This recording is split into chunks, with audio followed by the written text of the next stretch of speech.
Meanwhile, next here tonight, we're focusing on a bill in Tallahassee to remove phones from Florida classrooms. Capitol reporter Forrest Saunders on top of all things political and learn lawmakers say the move will increase focus in the classroom.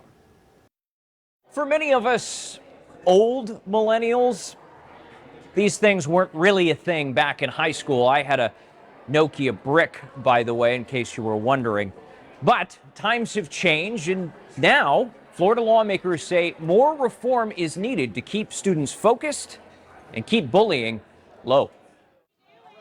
When that bell rings in Florida schools, districts already have a no cell phone rule in place forbidding use during instructional time, but that's not enough, say some state lawmakers. So I think everyone understands how important this is for our students. Representative Demi Busada is offering this, HB 949. It expands the current ban during instruction to all day long, no cells from bell to bell. What do you think is going to change if this goes into place? I think that you will see a significant decrease in bullying, which we saw in Orange County public school system. So they've already implemented this policy bell to bell, and they've had a significant decrease in bullying and a significant increase in student focus and attention during the day, which also has helped the teachers significantly. The teachers have said that the participation in the classroom has, gone through the roof. The caveat is sort of a cell phone safe zone. Schools would have to allow them in certain areas with an administrator's approval. Other than that, enforcement is up to the district. Now, we'll be using yonder pouches that will help us follow through with this policy. Some schools across the country, even a few here in Florida, already using magnetically locking pouches like these, which staff then unlocks at the end of the day. Students will go through their dismissal process, hand over their yonder pouch to an employee, unlock the pouch. There have been concerns that students won't have access during emergency, but criticism of this idea was pretty limited in the bill's first committee stop Tuesday. You clarify for me the fact if there's an emergency, they would have access to a phone.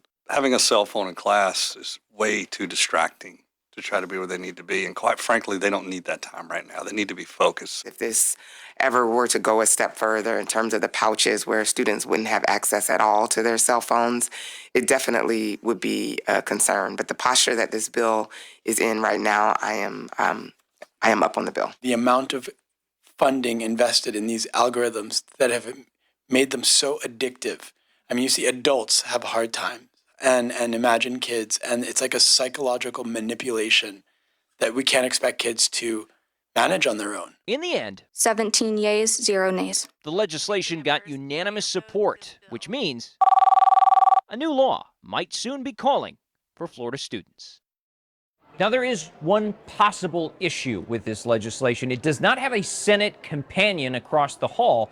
And in the past, that's typically necessary in order for this bill to get across the finish line in both chambers. But if you're a supporter of the idea, do not worry. There is still plenty of time for one of those pieces of legislation to surface, meaning that this bill still very well may get to the governor. That's the latest out here at the state capitol. I'm Forrest Saunders reporting.